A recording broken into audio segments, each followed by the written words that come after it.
এই 4 star ব্রিক্সে mobile court অভিযান পরিচালনা করছি এবং আমরা যেটা জানতে পেরেছি এখানে কিন্তু পরিবেশ অধিদপ্তরের যে ছাড়পত্র থাকার কথা সেই ছাড়পত্রটি এখানে নেই এবং সেই সাথে প্রচুর পরিমাণ জ্বালানি ব্যবহার হচ্ছে, যার কারণে ইট প্রস্তুত ও ভাটা স্থাপন নিয়ন্ত্রণ আইন 2013 এর স্পষ্টভাবে 4 ধারা এবং 6 ধারা লঙ্ঘন হয়েছে এখানে, যে ধারাগুলোর কারণে 20 লক্ষ টাকা পর্যন্ত জরিমানা হতে পারে এবং 2 বছর পর্যন্ত জেল হতে পারে মোবাইল কোর্টের মাধ্যমে।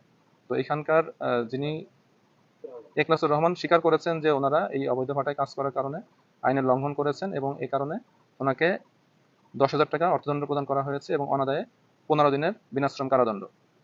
এবং সেই সাথে যেহেতু একটি অবৈধ ইটভাটা, আমরা এই ইটভাটাটি বন্ধ করে দিব এবং এখানে যে ইয়াগুলো আছে, কাঁচা ইট আছে বা আগুন জ্বলতেছে, এগুলো আমরা নিভানোর জন্য ফায়ার সার্ভিসের যিনি আছেন, আপনি রুবেল রানা, ওনাকে আমি বলছি যে আপনারা এই ইটভাটাটি কার্যক্রমটি বন্ধ করার জন্য প্রয়োজনীয় পদক্ষেপ নেবেন।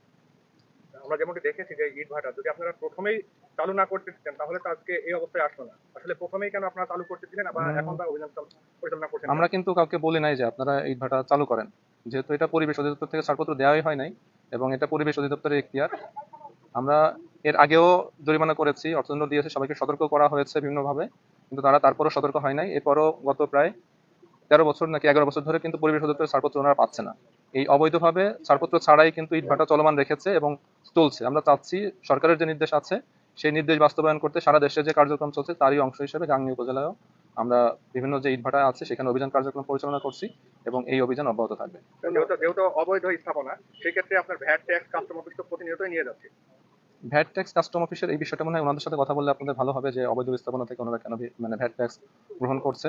এটা যদি ওনাদের আইনগত বাধা না থেকে থাকে সেটা হয়তো গ্রহণ করতে পারে, আর যদি আইনগত বাধা থাকে সেটা হয়তো তারা বন্ধ করে দিবে বা তারা সেই ব্যবস্থা নেবে। আপনাদের অভিযান কি চলমান থাকবে? অভিযান চলমান থাকবে। ভ্যাট সব দিয়েছে, তাই পরিশোধ করেছে, কথা বললো তাই আমি একটু কিছু জানি, তাছাড়া অন্য কিছু জানি না। জি, ক্ষতি করলি ক্ষতি প্রচুর আকারে হলো। আমি একজন শ্রমিক, আমি ওখানে কাজ করতেছিলাম। আমাকে এখানে ডাকা হয়েছে যে আমি চলে গেছিলাম, আমাকে ডাকা হয়েছে যে এ বিষয়ে এটা বৈধ না অবৈধ। আমরা আসলে জানি না এটা বৈধ কিনা অবৈধ, এটাই আর কি। এখানে মালিক ম্যানেজার কেউ নাই, সেটা আমি জানি না। আপনি কি করেন? আমি এখানে ইট সাজাই। আমরা ভ্যাট দিই, আমরা 5 লাখ টাকা ভ্যাট দিই। এর আগে দিচ্ছি 4.5 লাখ টাকা করে, এখন দিই 5 লাখ টাকা। ইনকাম ট্যাক্স আগে দিচ্ছে 45,000, এবছর 85,000। এই বছরটা আমার এখনো যাওয়া হয়নি, যাবো। ভ্যাট সরকার নেয় বা যারা ভ্যাট চালায় তারা নেয়। পরিবেশ লাইসেন্স কাউকে দেয় না। পরিবেশ লাইসেন্সের যে নিয়ম আছে সেই নিয়মের মধ্যে বাংলাদেশ কোনো ভাড়া পড়ে না। 3 কিলোর মধ্যে কোনো বাড়িঘর আপনার থাকবে না। আমরা যখন শুনেছি যে পরিবেশ অধিদপ্তরের লোক টাকা দেওয়া লাগে, না আমাদের ভ্যাট আমরা ব্যাংকের মাধ্যমে দিই, আমরা পরিবেশের লোককে দিই। বিভিন্ন আমরা চালানে দিই। না আমরা চালানে দিই। ভ্যাট আমরা ব্যাংকে চালানে দিই।